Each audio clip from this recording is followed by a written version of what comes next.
नमस्कार, मैं सुदीप पंचवैया।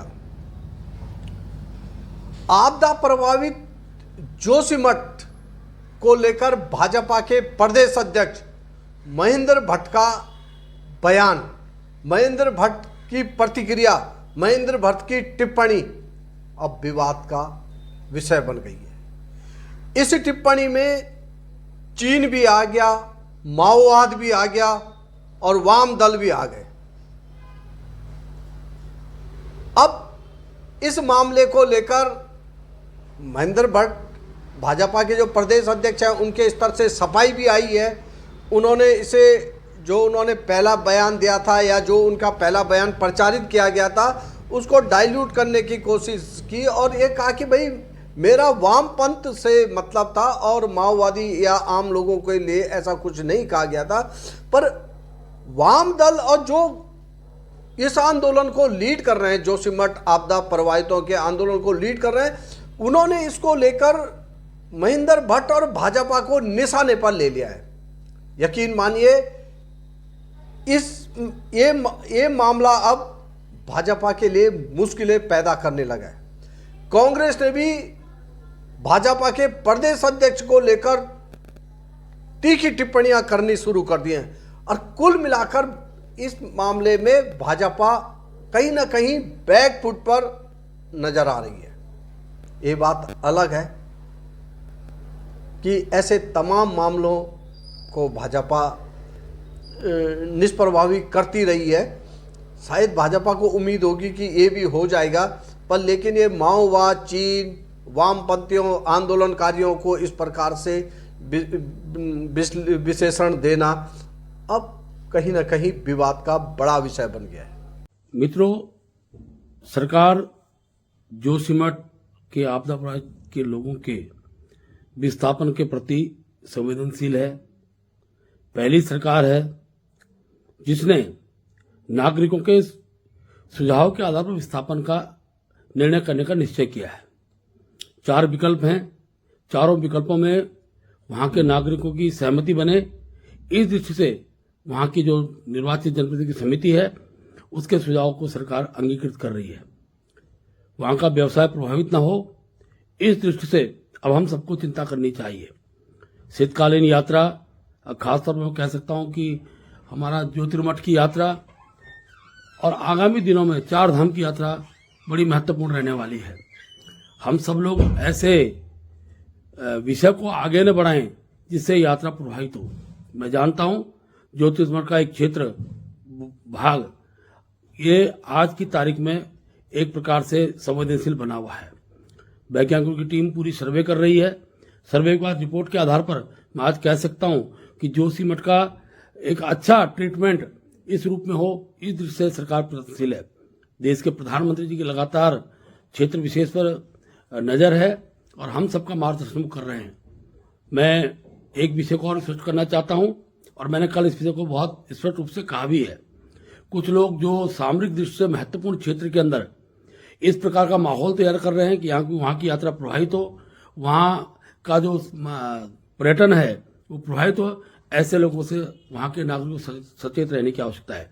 मैंने वामपंथ का इसलिए उदाहरण दिया कि वामपंथ उस समय का जब चीन भारत आंदोलन चल रहा था, ऐसे समय पर वामपंथियों द्वारा हिंदी चीनी भाई भाई का जो नारा दिया, ये आज भी हम सब उत्तराखंड के लोगों के जहन में है।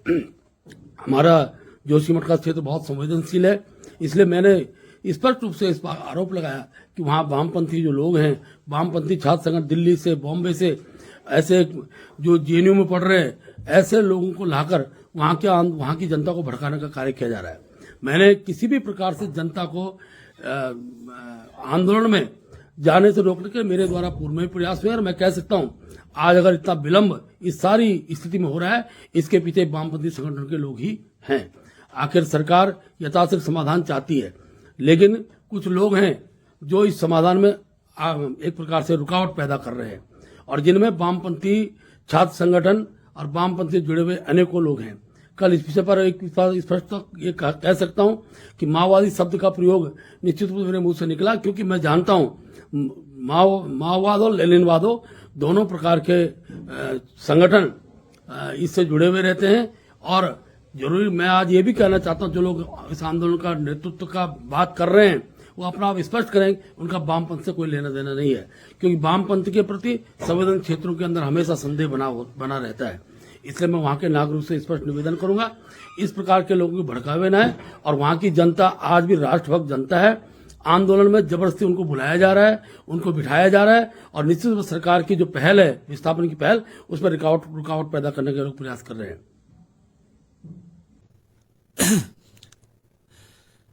उसके अलावा जो है, आज भाजपा के जो प्रदेश के अध्यक्ष हैं महेंद्र भट्ट जी, उनका एक बयान आया है। उनका बयान आया है कि जो यहाँ जोशीमठ में आंदोलन हो रहा है, उस आंदोलन को करने वाले लोग माओवादी हैं या चीन के एजेंट हैं। तो जोशीमठ में जो आंदोलन चल रहा है, इस आंदोलन को जोशीमठ बचाओ संघर्ष समिति कर रही है। जोशीमठ बचाओ संघर्ष समिति जो है आज तो बनी नहीं है भट्ट जी, ये तो 2004-05 से काम कर रही है। इस संघर्ष समिति में सभी दलों के लोग हैं अभी भी। वर्तमान में तो जो संघर्ष समिति के अध्यक्ष हैं वो नगर पालिका के भी अध्यक्ष हैं। संयोजक जरूर मैं हूं। अब मैं तो जो है 2004-05 से ही इसका संयोजक हूं। इसमें जो सचिव का कार्यभार देख रहे हैं वो भी कांग्रेस पार्टी से हैं। इसमें अन्य जो कार्य देखने वाले लोग हैं उसमें बीजेपी के भी लोग हैं। और यही संघर्ष समिति जो है 2018-19 में सड़क वाला जो बाईपास का सवाल है उस पर भी आंदोलन कर रही थी। उसमें तो मैंने फोटो डाला है, उसमें तो महेंद्र भट्ट जी भी हमारा समर्थन करने आए थे। और समर्थन करने क्या आए थे, जब हम वार्ता के लिए गए दिल्ली गडकरी साहब के पास, तो वहां तो महेंद्र भट्ट जी स्वयं हमारे साथ मौजूद थे। जोशीमठ की जनता को चीनी बता रहे हो, चीन का एजेंट बता रहे हो।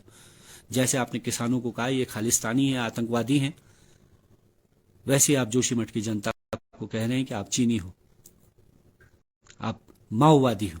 क्या होता है माओवादी? आपको तो ठीक से उन पार्टी का नाम तक पता नहीं जिन पार्टियों में लोग यहां आंदोलन में हैं। कौन है ऐसा, जानते हैं आप? छात्र संगठन है। कहां है यहां छात्र संगठन? जोशीमठ में। कौन है सीपीआई? तो यहां तो आंदोलन अगर कोई चला रहा है तो जोशीमठ बचाओ संघर्ष समिति चला रही है। और जोशीमठ बचाओ संघर्ष समिति पिछले जो है लगभग 18 साल से यहां काम कर रही है। और इसी सवाल पर नहीं काम कर रही थी, यहां के सड़क, बिजली, पानी के सवालों पर लगातार जोशीमठ बचाओ संघर्ष समिति बोलती रही है, काम करती रही है।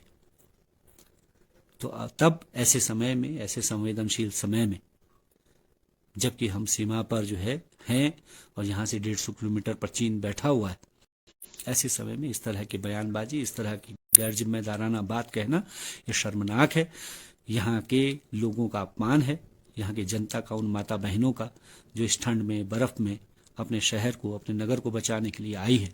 लगातार वहां देखिए आप धरना स्थल पर लोग गीत गाते हैं, नए नए गीत लेकर के, भावनाओं से उद्वेलित होकर के, भावुक होकर के लोग वहां आंसू बहा रहे हैं कि हमारा शहर, हमारा नगर जा रहा है। और ऐसे लोगों के घावों पर आप नमक छिड़क रहे हैं, आप उनको चीनी बता रहे हैं। तब हम ये अपील कर रहे हैं पूरे देश से, हम पूरी उत्तराखंड की जनता से, कि ऐसे बयानों का, ऐसे लोगों का बिल्कुल विरोध होना चाहिए। ऐसे लोगों को पदों पर रहने का कोई अधिकार नहीं। और अगर महेंद्र भट्ट जी माफी नहीं मांगते हैं तो हमने तो कहा है कि आप जोशीमठ आएंगे, आपका निश्चित विरोध होगा।